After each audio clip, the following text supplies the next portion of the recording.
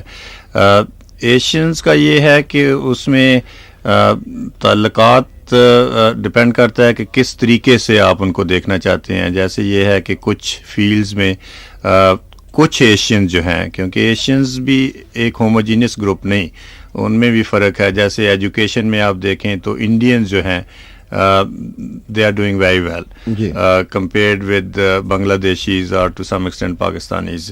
اور انڈینز کا یہ ہے جو اکنامک ایکٹیویٹی ریٹ آپ دیکھیں, جیسے ان کا پڑھائی کے ساتھ ساتھ جو ہے وہ کنٹریبیوشن بھی اسی طریقے سے جو ہے زیادہ ہے. عورتوں کا اگر دیکھیں تو ان کی جو انڈین عورتیں جو ہیں وہ وائٹ عورتوں سے بھی ان کا جو ریشو ہے وہ کام کرنے کا زیادہ ہے. مطلب ہے کہ وہ 50% جو انڈین عورتیں ہیں وہ کام کرتی ہیں. اگر آپ پاکستانیز کا دیکھیں تو وہ 20% سے بھی کم ہے, اور اس میں سے بھی آدھی جو ہیں وہ ان امپلائڈ ہیں. تو اس لحاظ سے وہ بڑا فرق ہے ایشینز کا بھی آپس میں. تو لیبر مارکیٹ جو ہے اس سے ڈٹرمن ہوتا ہے کہ بھئی کسی کمیونٹی کی کیا پوزیشن ہے. تو اس میں اگر آپ پاکستانی اور بنگلہ دیشی کمیونٹی کا دیکھیں تو ان کی پوزیشن کوئی اتنی اسٹرانگ نہیں, انڈینز کی کچھ بہتر ہے. مطلب ہے اور اس کی جو بیک گراؤنڈ ہے وہ یہی ہے کہ پروفیشنل ایجوکیشن اور اس میں جو ترقی ہے. ہاؤسنگ میں دیکھیں تو وہی پھر مطلب ہے فرق نکلتا ہے کہ بنگلہ دیشی اور پاکستانی جو ہیں ان کی ہاؤسنگ میں پوزیشن جو ہے خاصی ویک ہے، اگرچہ ان کا اونرشپ ریٹ جو ہے بہت ہائی ہے پاکستانیز کا خاص طور پہ، لیکن اگر آپ ان کی کوالٹی دیکھیں ہاؤسنگ کی تو وہ اتنی اچھی نہیں. جیسے اوور کراؤڈنگ جو ہے پاکستانی کمیونٹی کا لے لیں، برمنگھم میں آپ کو فگر بتاتا ہوں کہ تقریباً 1/3 جو پاکستانی ہاؤس ہولڈ ہیں ان میں اوور کراؤڈنگ ہے کمپیئرڈ ود صرف 2% وائٹ ہاؤس ہولڈ. تو وہ فرق آپ دیکھیں کہ کتنا ہے. تو اسی طریقے سے اگر ہیلتھ اور سوشل سروسز میں دیکھیں تو بہت انیکوالٹی ہے مطلب ہے. تو اس سے اگر آپ دیکھیں کہ ریس ریلیشن کے کانٹیکسٹ میں تو میرے خیال میں کہ کچھ کمیونٹیز جو ہیں ایشین جو کمیونٹیز ہیں they are far behind, مطلب they are disadvantaged, they are being discriminated against اور they are quite deprived in a way.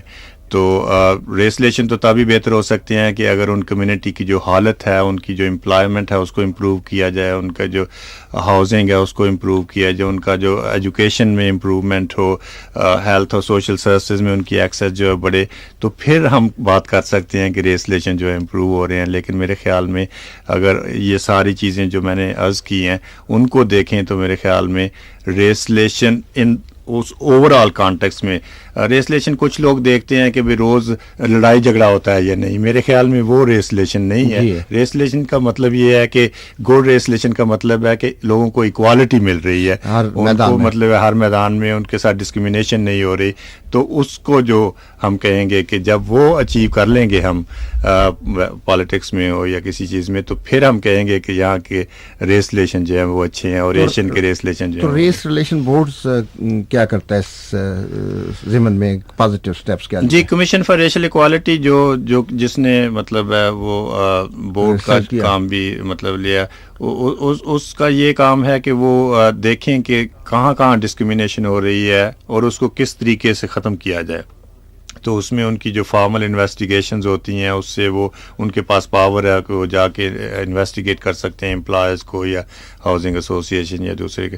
اس کے ساتھ ساتھ یہ ہے کہ وہ پروموٹ کرتے ہیں یا کوشش کرتے ہیں کم از کم جو لوکل ان کا نیٹ ورک ہے ریس ایکوالٹی کاؤنسلز، ان کے ذریعے وہ کوشش کرتے ہیں کہ اچھے پروجیکٹس جو ہیں وہ ہوں تاکہ امپروومنٹ ہو لوگوں کی جو مطلب ہے، اور اس سے ان دی لانگ رن آبویسلی پھر ریسلیشن جو ہے وہ بہتر ہوں. لیکن میرے خیال میں ابھی اس ملک میں ہمیں بہت کام کرنا ہے اس سلسلے میں. Eras International اور سنے across the Midlands. This is Radio XL on 1296 AM. 10 بجنے میں صرف 3 منٹ باقی ہیں، ہمارے پروگرام کا وقت ختم ہونے کو ہے. ڈاکٹر صاحب سے بہت سی باتیں کرنی تھی، انہوں نے اتنی کتابیں لکھنی ہیں، ان کے بارے میں بات چیت کرنی تھی، لیکن وقت نہیں اجازت دیتا. ہم آپ سے آخر میں پوچھیں گے کہ برمنگھم میں کانفرنس جو ہوئی تھی اس میں سارا سہرا جو ہے آپ کے سر پر جاتا ہے، تو کیسی رہی؟ نہیں، کانفرنس تو پاکستان فورم نے ارینج کی تھی، تو اگرچہ میں نے ان کو مشورہ ضرور دیا اور میں نے اس میں پارٹیسپیٹ کیا، اپنا رول پلے کیا ایز اے پروفیشنل پرسن. تو میرے خیال میں بڑی کامیاب کانفرنس تھی، لیکن اس کی کامیابی جو ہے وہ اسی طریقے سے ہم میجر کریں گے کہ اس کا کوئی رزلٹ بھی نکلے.